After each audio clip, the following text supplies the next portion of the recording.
の巨大さがわかりますね。プリミティアプレイヤーエールです。今回は隕石を作ってみようと思います。宇宙から落下させるスケールの大きい恐ろしい兵器にしてみようと思うので、うまくできたらチャンネル登録してもらえると嬉しい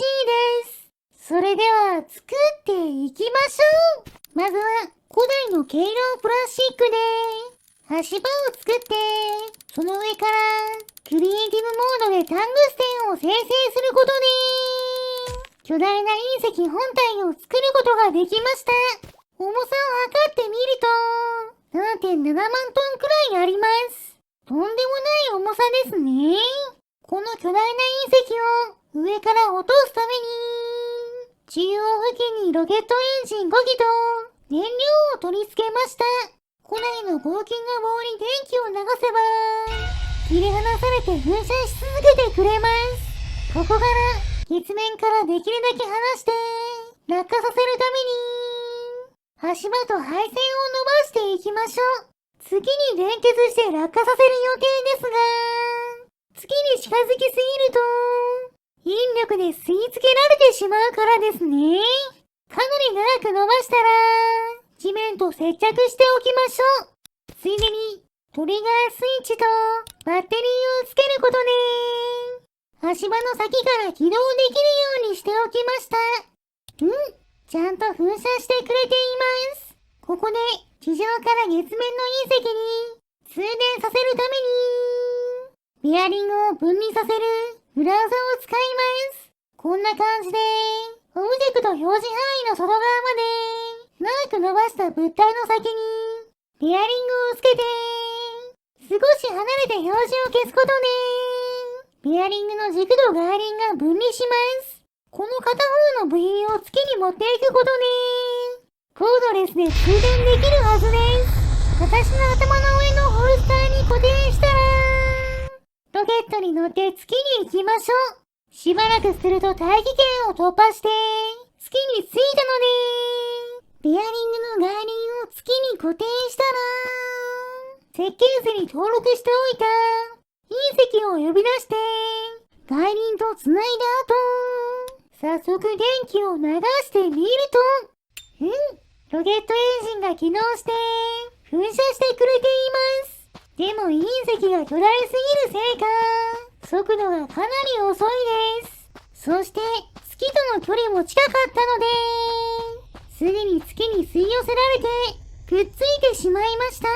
これでは地上に落とすことはできません。そこで月との距離を離すために月の端から足場を伸ばして、その先に隕石を配置することで距離を伸ばしてみました。これならどうでしょうか。早速試してみる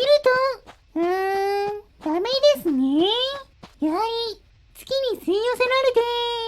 落とすことができません。だったら今度はロケットエンジンを増やして隕石が下に落ちる推進力を強化しましょう。だいたい40機くらいロケットエンジンをつけたので、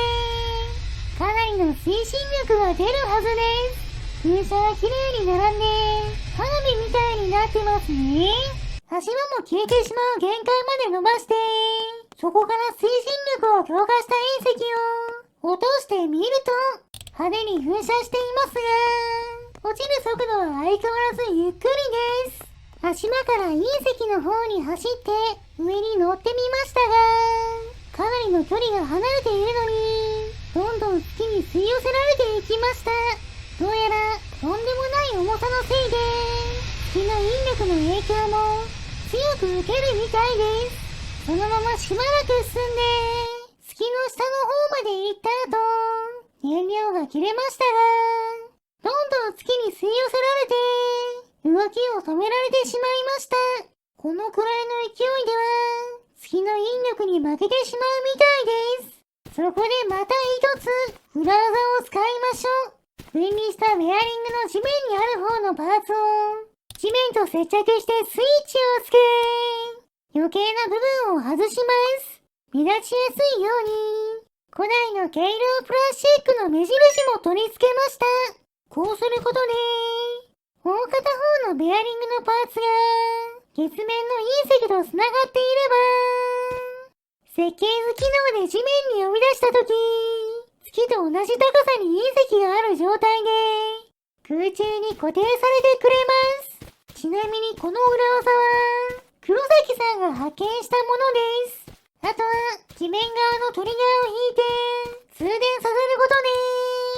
とで月から離れたところで隕石を落とせるわけですね。二つ隕石を呼び出した